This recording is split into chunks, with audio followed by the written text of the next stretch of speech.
ఎవరో పెద్దమ్మ బుచ్చమ్మ అని చెప్పి ఆమె ఆత్మహత్య చేసుకున్నదని చెప్పి చాలా బాధ అనిపించింది.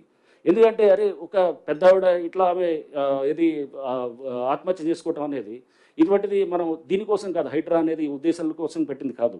ప్రభుత్వం ఈ ఉద్దేశంతో ఇది ఈ లక్ష్యాలతోటి ఈ ఇన్స్టిట్యూషన్ ఫ్లోట్ చేసింది కాదు. ఈ బుచ్చమ్మ అనే ఈమె చేసుకోవడానికి కారణం అక్కడ ముగ్గురు ఎవరు ఆడపిల్లలు ఉన్నారు. ఇద్దరికేమో G+1 హౌసెస్ ఇచ్చారు, ఇంకొకరికి చిన్న ఒక ఖాళీ ప్లాట్ ఇచ్చారు.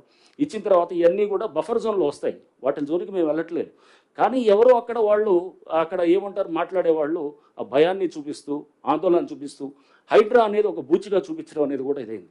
హైడ్రా అనేది ఒక బూచియో లేకపోతే ఒక ఇది ఇందాక చెప్తున్నట్టు ఒక గ్రేహౌన్స్ దాకా వెళ్ళి చేసేది కాదు. హైడ్రా అంటే ఒక భరోసా అనేది గుర్తుపెట్టుకోవాలి.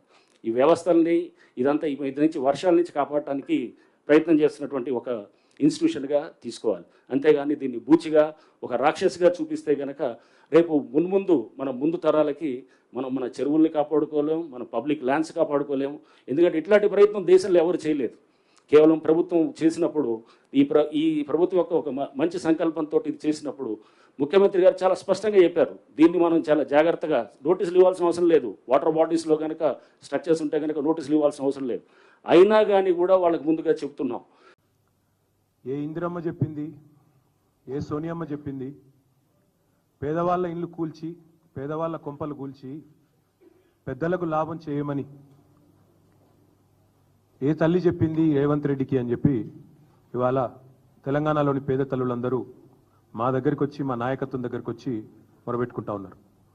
ముందుగా హృదయపూర్వకంగా నేను తెలంగాణ హైకోర్టుకి ధన్యవాదాలు తెలియజేస్తా ఉన్నా. రాష్ట్రంలోని పేదల తరపున ఈ బుల్డోజర్ రాజ్యాన్ని, ఈ బుల్డోజర్ నిర్వాకాన్ని ఇవాళ ఈ హైడ్రా కమిషనర్ను హైకోర్టు ఈరోజు మందలిచ్చి మీరు చట్టపరంగా పోవాలి తప్ప ఇష్టానుసారంగా పోతే ఊరుకోమో, అవసరమైతే స్టే విధించాల్సి వస్తుందని చెప్పినందుకు నేను రాష్ట్రంలోని పేదల పక్షాన గౌరవ హైకోర్టు కూడా హృదయపూర్వకంగా వారికి ధన్యవాదాలు కూడా తెలియజేస్తా ఉన్నాను. దాదాపు 25,000 కుటుంబాలను రోడ్డు మీద పడేస్తా, 1,00,000 మందిని నిరాశ్రయులను చేస్తా అని మూసీ బాధితుల పాలిట ఒక కాలయముడిలాగా ముఖ్యమంత్రి గారు మారిపోయినారు. నేను ముఖ్యమంత్రి గారిని ఒకటే అడుగుతా ఉన్నా, మీకు ఎవరిచ్చారు ఈ అధికారం? అసలు తప్పు చేసింది ఎవరు? నేరం చేసింది ఎవరు? శిక్ష ఎవరికి వేస్తున్నారు మీరు చూడండి, వాళ్ళ మాటలు వినండి దయచేసి. ఎవరైతే బాధితులు ఉన్నారో మా దగ్గరకు వచ్చి చెప్తా ఉన్నారో వారి మాట దయచేసి మీరు వినండి, వారి ఆక్రందనలు వినండి. 1994లో మీ కాంగ్రెస్ ప్రభుత్వం ఉన్నప్పుడే మాకు పట్టాలు ఇచ్చారు, మాకు రిజిస్ట్రేషన్లు అయినాయి. అప్పటి నుంచి ఇప్పటి వరకు అక్కడే ఉంటున్నాం. 30-35 ఏళ్ళ నుంచి ఉంటున్నాం, 40 ఏళ్ళ నుంచి ఉంటున్నాం, 50 ఏళ్ళ నుంచి ఉన్న వాళ్ళు ఉన్నాం. కాంగ్రెస్ ప్రభుత్వంలోనే మాకు పట్టాలు వచ్చినాయి, కాంగ్రెస్ ప్రభుత్వంలోనే మా రిజిస్ట్రేషన్లు అయినాయి, కాంగ్రెస్ ప్రభుత్వంలోనే మేము ఇల్లు కట్టుకున్నాం అని చెప్పి వాళ్ళు చెప్తా ఉన్నారు. ఈరోజు వాళ్ళు అడుగుతూ ఉన్నారు, మరి ఆనాడు రిజిస్ట్రేషన్ చేయించుకున్నప్పుడు కానీ, బిల్డింగ్ పర్మిషన్లు ఇచ్చినప్పుడు కానీ, ఆనాడు ప్రాపర్టీ ట్యాక్స్ కట్టించుకున్నప్పుడు కానీ, మాకు కరెంటు కనెక్షన్ ఇచ్చినప్పుడు కానీ, మంచినీళ్ళ బిల్లు కట్టుకున్నప్పుడు కానీ ఆ రోజు లేని అభ్యంతరాలు ఈ రోజు ఎందుకు వస్తున్నాయని వాళ్ళు అడుగుతున్న సూటి ప్రశ్నకు ప్రభుత్వం దగ్గర సమాధానం ఉందని నేను అడుగుతాను. రెండవది, ముఖ్యమంత్రి గారు ఒక మాట అర్థం చేసుకోవాలి. అసలు ఒక పేద మధ్యతరగతి కుటుంబానికి ఇల్లు అనేది జీవితకాలం వాళ్ళు చేసిన కష్టానికి ప్రతిరూపం. ఇల్లు అనేది ఒక ఇమోషన్. ఇల్లు అనేది ఆ కుటుంబం మొత్తం కలలుగానే ఒక సౌధం. అదేదో కేవలం ఒక 4 ఇటుకలు లేదా 2 రాళ్ళు పెట్టి కట్టిన ఒక కట్టడం కాదు. ఇల్లు అనేది ఒక జ్ఞాపకాల పొదరిల్లు. అలాంటి ఇల్లును మీరు నిర్దాక్షిణ్యంగా కూల్చేస్తామంటే ఆ బాధ మీకు తెలియకపోవచ్చు రేవంత్ రెడ్డి గారు, మాకు తెలుసు. మా కుటుంబం స్వయంగా కేసీఆర్ గారి కుటుంబం ఒకసారి కాదు 2 సార్లు డిస్ప్లేస్ అయ్యాం మేము.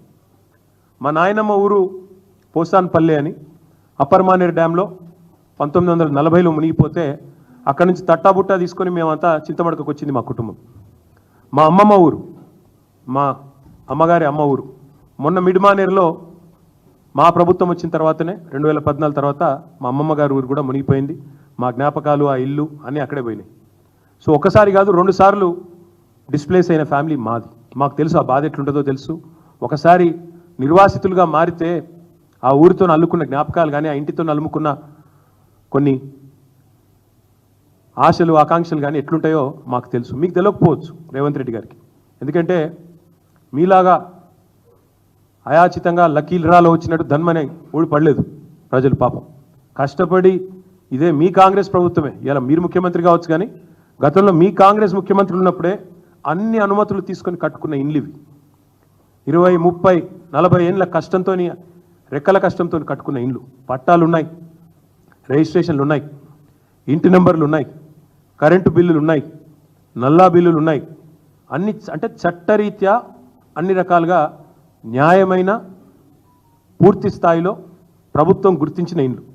కానీ దాని మీద ప్రచారం ఎట్లా చేస్తున్నారండి? ఇవాళ నేను చూస్తూ ఉంటే సోషల్ మీడియాలో కాంగ్రెస్ వాళ్ళు ఆ కనుగోలు గారు ఏదో కొత్త టీం పెట్టిండట 500 మందిని పెట్టి ప్రచారం ఎట్లాంటి వీళ్ళంతా ఆక్రమణదారులు, వీళ్ళందరూ కూడా FTLలో కట్టిండ్రు, బఫర్ జోన్లో కట్టిండ్రు.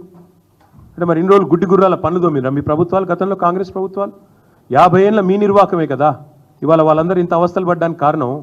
50 ఏళ్లలో ఎన్నడన్నా పట్టించుకున్నారు? ఇగో ఇది 2016లో మా ప్రభుత్వం వచ్చిన తర్వాత ఫస్ట్ టైం హైదరాబాద్లో చెరువులు వాటి యొక్క FTL వాటి బఫర్ జోన్లు డ్రా చేస్తూ ఫస్ట్ టైం ఒక జీవో ఇచ్చిన ప్రభుత్వం మా ప్రభుత్వం 2016లో.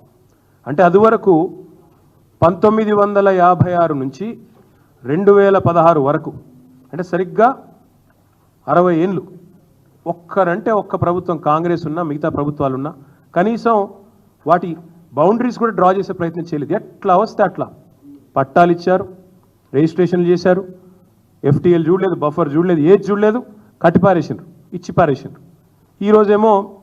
ఈరోజు ఇప్పుడు 2024 సంవత్సరంలో వచ్చి మీరు ఆక్రమణదారులు, మీరు తప్పు చేసిండ్రు. నేను అడుగుతా ఉన్నా, మీకు దమ్ముంటే చేత అయితే మొదలు ఎవరైతే పర్మిషన్ ఇచ్చిండ్రో వాళ్ళ మీద చర్య తీసుకోవాలి. హైకోర్టు కూడా అదే చెప్పింది కదా.